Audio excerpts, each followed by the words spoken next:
السلام علیکم ورحمۃ اللہ وبرکاتہ۔ ریڈیو قطر آپ سے مخاطب ہے۔ سیف الرحمان سے آج کا پہلا نشریہ سماعت فرمائیے۔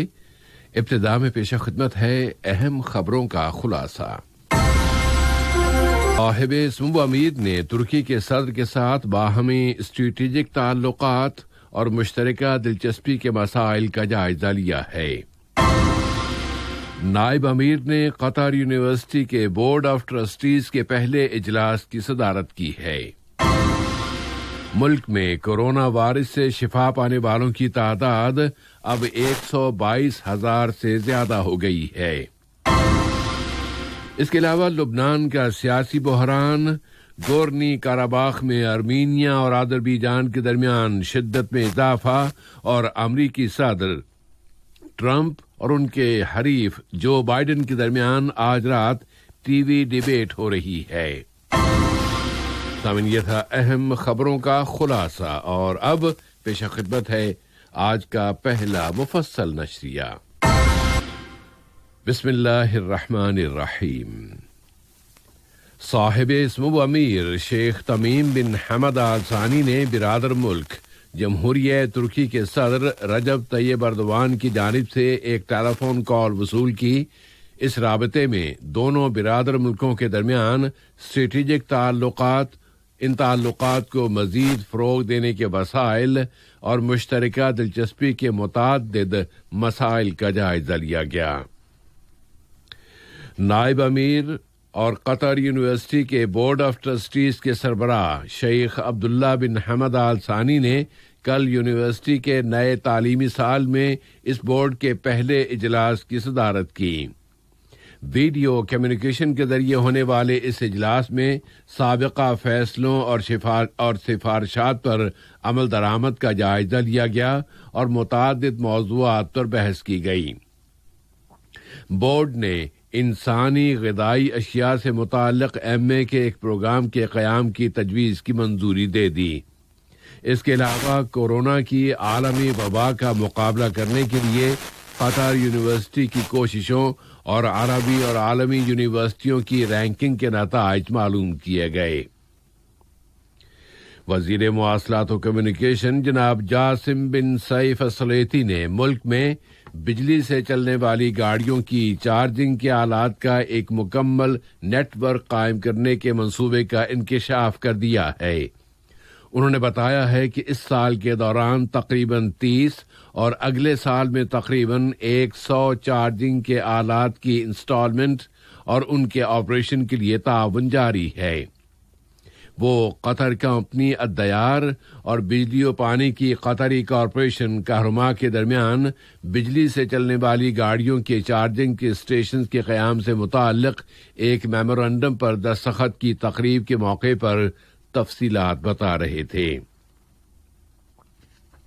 قطر نے خلیج کی کونسل برائے تعاون میں شامل ملکوں میں سول سروسز اور ایڈمن ڈیولپمنٹ کے وزراء اور سربراہان کے 17ویں اجلاس میں شرکت کی ہے۔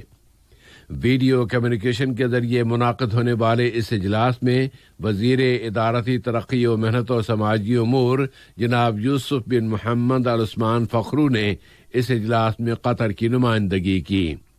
انہوں نے کورونا وائرس کا مقابلہ کرنے کے لیے قطری کوششوں اور اس کے پھیلاؤ کی روک تھام کے لیے احتیاطی اقدامات کا جائزہ بھی پیش کیا۔ اس اجلاس میں ہیومن ریسورسز، ادارتی صلاحیتوں، اسٹریٹجک منصوبوں، پروجیکٹس اور سول سروس اور ایڈمن ڈیولپمنٹ سے متعلقہ منصوبوں کے موضوعات پر بات چیت کی گئی ہے۔ قطر اپنے سوڈانی بھائیوں کی مسلسل مدد کر رہا ہے اور انہیں سوڈان تم سلامت رہو مہم کے تحت طبی اور انسانی امداد پہنچائی جا رہی ہے۔ اس سلسلے میں ایک اور طیارہ 10 ٹن اشیاء کی امداد لے کر الخرطوم کے ہوائی اڈے پر پہنچ گیا ہے۔ سوڈان میں قطر کے سفیر جناب عبدالرحمن القبیسی نے کہا ہے کہ قطر سوڈان میں سیلابوں سے متاثرین کی مدد جاری رکھے گا اور مزید امداد ابھی راستے میں ہے۔ سوڈان کی وزارت خارجہ نے قطر کے اس موقف کو نہایت قیمتی گردانتے ہوئے قطر کے امیر، حکومت اور عوام کا شکریہ ادا کیا ہے۔ کورونا وائرس کی تازہ ترین صورتحال کے بارے میں وزارت صحت نے اعلان کیا ہے کہ ملک میں کل کورونا وائرس کے مزید 227 کیسز رجسٹر ہوئے ہیں اور مزید 214 بیمار اب صحت یاب ہو گئے ہیں۔ اس طرح قطر میں اب تک صحت یاب ہونے والوں کی مجموعی تعداد 1,22,209 ہو گئی ہے۔ اس طرح ثابت ہو رہا ہے کہ قطر میں اپنائے گئے احتیاطی اقدامات اس وائرس کے پھیلاؤ کی روک تھام میں کامیاب اور فعال ہیں۔ احتیاطی اقدامات کے نفاذ کے ضمن میں ہی 6 اشخاص کو حراست میں لیا گیا ہے جنہوں نے ان احتیاطی اقدامات کی خلاف ورزی کی تھی اور اب انہیں قانونی پوچھ گچھ کا سامنا ہے۔ کورونا وائرس کی روک تھام کے لیے ملک میں نافذ کی گئی پابندیوں کو بتدریج ختم کرنے کے ضمن میں سیاحت یعنی ٹورزم کی نیشنل کونسل نے بتایا ہے کہ ملک کے 90% ہوٹلز کلین قطر پروگرام کی شقیں نافذ کرنے میں کامیاب ہو گئے ہیں۔ اس کونسل نے وزارت صحت کے ساتھ مل کر یہ انیشیٹو لیا ہے اور اس کا مقصد ملک میں ٹورزم کو فروغ دینا اور وزٹرز کا نہایت پرامن اور محفوظ ماحول میں خیر مقدم کرنا ہے۔ اور اگر باہر کی دنیا پر نظر ڈالیں تو دنیا اس وقت اس وائرس کی دوسری لہر کا گویا انتظار کر رہی ہے۔ اب اس وقت تک دنیا میں 33 ملین سے زیادہ باشندے اس وائرس سے متاثر ہو چکے ہیں۔ فوت ہو جانے والوں کی تعداد 1 ملین سے زیادہ ہے، اور یہ بھی واضح رہے کہ دسمبر سن 2019 کے دوران یہ وائرس چین کے شہر ووہان سے پھیلنا شروع ہوا تھا۔ علاقے کے دوسرے اہم واقعات اور حالات سے متعلقہ خبروں میں سب سے پہلے فلسطین چلتے ہیں، جہاں فلسطینی انتفاضے کی سالگرہ منائی جا رہی ہے اور فلسطینی یہ چاہتے ہیں کہ یہ دن تاریخ کے ایک صفحے کی طرح پلٹ نہ دیا جائے، بلکہ وہ چاہتے یہ ہیں کہ یہ دن فلسطینی عوام کے سلب کر لیے گئے اور چھین لیے گئے حقوق کی بازیابی اور بحالی کے جذبے کو تازہ کرتے رہیں۔ لیبیا کے بارے میں الجزائر کے وزیر خارجہ صبری بو قادوم نے کہا ہے کہ وہ تیونس کے صدر قیس سعید کے ساتھ متفق ہو گئے ہیں کہ لیبیا کے پولیٹیکل ٹریک کو غیر ملکی مداخلتوں سے دور جامع اور تعمیری بات چیت اور ڈائیلاگ کے ذریعے آگے بڑھانے کی مشترکہ کوششیں جاری رکھی جائیں گی۔ اس اثناء میں امن و سلامتی کے افریقی کمشنر اسماعیل شرقی نے زور دے کر کہا ہے کہ لیبیا میں دوسرے ملکوں کے مفادات کا ٹکراؤ ہے اور اس کی قیمت لیبیائی عوام کو چکانی پڑ رہی ہے۔ انہوں نے اس امر پر اپنے افسوس کا اظہار کیا ہے کہ سلامتی کونسل کے ممبران ابھی تک لیبیا کے لیے سلامتی کونسل کے نئے ایلچی کا تعین نہیں کر سکے۔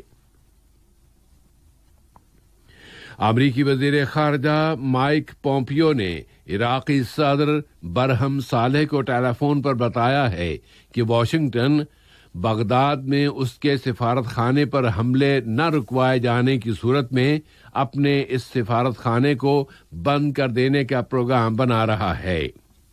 اس کے بالمقابل عراقی صدر برہم صالح اور وزیر خارجہ فؤاد حسین نے ملک میں سفارتی مشنوں کی حفاظت کی ضرورت پر زور دیا ہے۔ عراق کی تینوں صدارتوں یعنی عراقی صدر، وزیر اعظم اور پارلیمنٹ کے اسپیکر، ان تینوں نے اس ضرورت پر زور دیا ہے کہ ملک میں ہتھیار صرف ملک یعنی اسٹیٹ کے پاس ہی رہیں۔ بغداد کے بین الاقوامی ہوائی اڈے کے قریب ایک مکان کی عمارت پر ایک راکٹ کے گرنے سے 2 اشخاص ہلاک اور 5 دوسرے زخمی ہو گئے ہیں۔ واضح رہے کہ بغداد کے ہوائی اڈے پر امریکہ کا فوجی اڈا بھی قائم ہے اور اس پر بار بار راکٹوں سے حملے کیے جا رہے ہیں۔ لبنان میں مصطفیٰ ادیب کی جانب سے کابینہ کی تشکیل سے معذرت اور الحریری کی طرف سے یہ عہدہ لینے سے انکار کے بعد ملک کا سیاسی بحران جاری ہے۔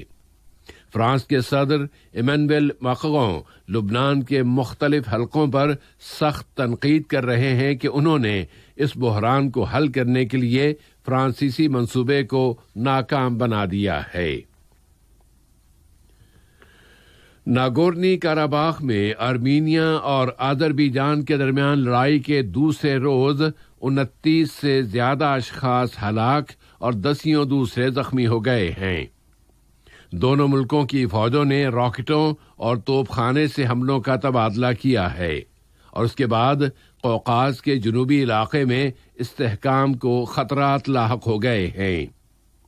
اقوام متحدہ اور یورپی یونین نے دونوں ملکوں سے لڑائی بند کر کے مذاکرات کی میز پر آ جانے کی اپیل کی ہے اور سلامتی کونسل جرمنی اور فرانس کی درخواست پر وہاں کی صورتحال پر بحث کے لیے آج منگل کے روز اپنا ایک اجلاس بلا رہی ہے۔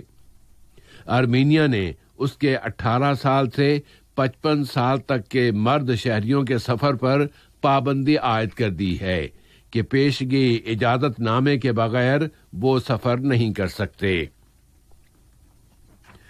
اور آج کے اس نشریے کی آخری خبر یہ ہے کہ امریکہ کے صدارتی انتخابات اب قریب آ گئے ہیں اور آج منگل کے روز امریکی صدر ڈونلڈ ٹرمپ اور ان کے حریف جو بائیڈن کے درمیان ٹیلی ویژن پر ایک مناظرہ یعنی ڈیبیٹ ہو رہی ہے۔ اس طرح صدارتی انتخابات اب ایک نئے مرحلے میں داخل ہو رہے ہیں اور دونوں امیدوار آج روبرو ایک دوسرے سے ملیں گے۔ دونوں امیدوار ایک دوسرے پر یہ الزام لگا رہے ہیں کہ ان میں سے دوسرا امریکہ کے لیے ایک خطرہ ہے۔ دونوں امیدواروں کے درمیان نومبر کی 3 تاریخ تک 2 اور مناظرے بھی ہونا ہیں۔ آج کا یہ نشریہ ختم ہونے سے قبل اہم خبروں کا خلاصہ ایک مرتبہ پھر سماعت فرما لیجیے۔ صاحب سمو امیر نے ترکی کے صدر کے ساتھ باہمی اسٹریٹجک تعلقات اور مشترکہ دلچسپی کے مسائل کا جائزہ لیا ہے۔ نائب امیر نے قطر یونیورسٹی کے بورڈ آف ٹرسٹیز کے پہلے اجلاس کی صدارت کی ہے۔ ملک میں کورونا وائرس سے شفا پانے والوں کی مجموعی تعداد اب 1,22,000 سے زیادہ ہو گئی ہے۔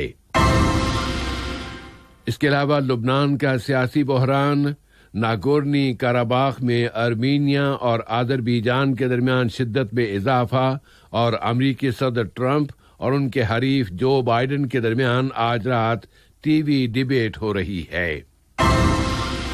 ریڈیو قطر سے آج کا پہلا نشریہ